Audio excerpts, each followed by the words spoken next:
Very good morning, students of 12th Commerce. Now we are going to start the socialist economy after the capitalist economy. Yesterday we have already discussed it about the types of economies. The first one is the capitalist economy. The second one is the socialist economy. बेटा कल हमने types of economies के अंदर पहला जो topic था type में वो था कैपिटलिस्ट इकोनॉमी। हमने कैपिटलिस्ट इकोनॉमी किसे कहते हैं, फीचर्स क्या हैं, मेरिट्स कौन कौन से हैं और डीमेरिट्स कौन कौन से हैं, ये हमने डिस्कस किया था। अब हम सेकंड टाइप ऑफ इकोनॉमी जो है, जो सोशलिस्ट इकोनॉमी है, उसको डिस्कस करेंगे। इसके अंदर इस इकोनॉमी में पब्लिक सेक्टर का सबसे बड़ा रोल है। जैसे कैपिटलिस्ट इकोनॉमी के अंदर प्राइवेट सेक्टर का रोल था, एक इंडिविजुअल का बहुत बड़ा रोल था, उसी का होल्ड था मीन्स ऑफ प्रोडक्शन के अंदर।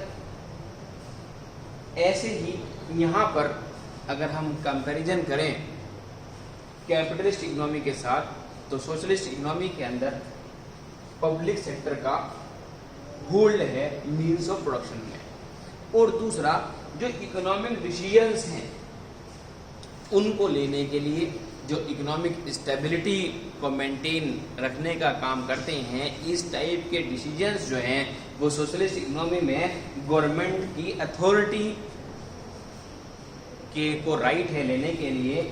और यहाँ पर तीसरा जो डिफरेंस दिखाई देता है आपको कैपिटलिस्ट इकोनॉमी में और सोशलिस्ट इकोनॉमी में, वो ये दिखाई देता है कि कैपिटलिस्ट इकोनॉमी के अंदर इंडिविजुअल का जो फोकस है वो किस पर है, maximisation of profit, it means self interest. लेकिन यहाँ पर जो प्रॉफिट का मैक्सिमाइजेशन है वो किसके बिहाफ पर है, सोशल वेलफेयर के बिहाफ पर है, यानी कि सिटीजन्स ऑफ ए नेशन के बिहाफ पर है। वो गवर्नमेंट, वो पब्लिक सेक्टर का एम क्या है, only to provide the services to the citizens of a nation. You can say that in the other words social justice. आप दूसरे शब्दों में ये भी कह सकते हैं कि गवर्नमेंट जो है वो सोशल जस्टिस को मैक्सिमाइज करती है, सोशल वेलफेयर को मैक्सिमाइज करती है, प्रॉफिट को मैक्सिमाइज नहीं करती है सोशलिस्ट इकोनॉमी के अंदर। तो बताया गया कि in this economy a public sector own by on the means of production. Means of production जितने भी हैं, सोर्सेज जितने भी प्रोडक्शन की, उनके ऊपर फुल कंट्रोल जो है वो पब्लिक सेक्टर का है। और इकोनॉमिक डिसीजंस को लेने का जो राइट है वो भी सेंट्रल अथॉरिटी को है, गवर्नमेंट की, ठीक है। और उनकी नज़र में मैक्सिमाइजेशन ऑफ सोशल वेलफेयर बहुत इंपॉर्टेंट है। क्यों? क्योंकि पब्लिक सेक्टर जो है वो सोशल वेलफेयर के लिए ही बनाया गया है। उसके बाद अब हम डिस्कस करते हैं फीचर्स।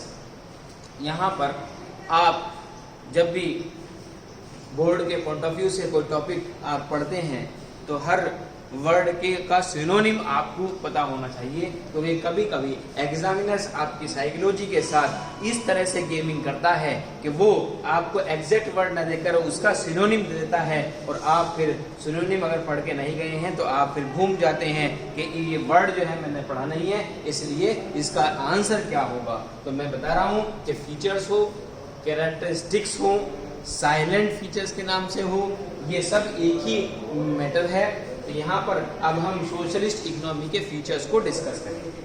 पहला फीचर्स क्या है जो हमने ऑब्जर्व किया है, वो means of production are collectively owned by society. क्या कहा गया कि मीन्स ऑफ प्रोडक्शन के ऊपर जो है वो किसका होल्ड है, पब्लिक सेक्टर का होल्ड है। और वही मीन्स ऑफ प्रोडक्शन किसके वेलफेयर के लिए किया जाता है, पब्लिक वेलफेयर में, सोसाइटी के वेलफेयर के लिए किया जाता है। दूसरा पॉइंट यहाँ पर हम डिस्कस करते हैं, मीन्स ऑफ प्रोडक्शन, यानी कि प्रोडक्शन के जितने भी मीन्स हम यूज कर रहे हैं are used in the manner that social welfare is maximised. तो यहाँ पर यही बात फोकस की गई है, इसी बात पर एम्फेस किया गया है कि जितने मीन्स ऑफ प्रोडक्शन आप यूज कर रहे हैं उन सबको इस तरीके से यूज करना, इन ए मैनर, इस तरीके से यूज करना that social welfare is maximised, कि उसके अंदर जो है वो सोशल वेलफेयर सबसे ज्यादा हो। कैपिटलिस्ट इकोनॉमी के अंदर मीन्स ऑफ जो प्रोडक्शन है are used in that matter where the maximise profit be earn, उनका एम क्या है, मैक्सिमाइज प्रॉफिट अर्न करना है, लेकिन यहाँ पर मीन्स ऑफ प्रोडक्शन को इस तरीके से यूज करना जिससे कि सोशल वेलफेयर सबसे ज्यादा हो। तीसरा जो है आपकी नजर में, अब डायरेक्ट पार्टिसिपेशन की बात करते हैं। गवर्नमेंट का रोल सोशलिस्ट इकोनॉमी के अंदर या पब्लिक सेक्टर के अंदर सबसे बड़ा रोल है। रॉ मटेरियल को अवेलेबल करवाना, उसको फिनिश गुड्स में चेंज करना, फिनिश गुड्स में चेंज होने के बाद उसे वेयर हाउसेस के अंदर स्टोर करना, और मार्केट के अंदर जब डिमांड राइज हो जाए तो उसकी सप्लाई मार्केट के अंदर कस्टमर्स को या रिटेलर्स को प्रोवाइड करना, और जब कस्टमर उसे परचेज करके कंज्यूम कर लेता है और उसके बाद जब वो फीडबैक देता है, उसके बाद पॉलिसियों को बनाना जो है वो भी सोशलिस्ट इकोनॉमी में गवर्नमेंट का ही वर्क है। तो यहाँ पर हम तीन चीजें रीड करते हैं फीचर्स के पॉइंट ऑफ व्यू से। एक तो means of production are collectively owned by society, the second one is means of production are used in a manner that social welfare is maximized, and the third one is direct participation of the government is confined in the process of production। ये तीनों point बहुत important हैं और यही तीनों point आपकी इस definition के अंदर डिस्कस किए गए हैं। अगर आप थोड़ा सा इस बात को नोटिस करो तो यहाँ पर पहला जो पॉइंट है वो ये आ गया कि public sector own by the means of ट्रांसप्रोडक्शन। दूसरा जो फीचर यहाँ पर आया है वो आ गया economic decisions are taken by the central authority the government to be maximise social welfare. और इसी दोनों के बेस पर आप ये डिसाइड कर सकते हैं कि direct participation of the government involve in the process of production. Thank you.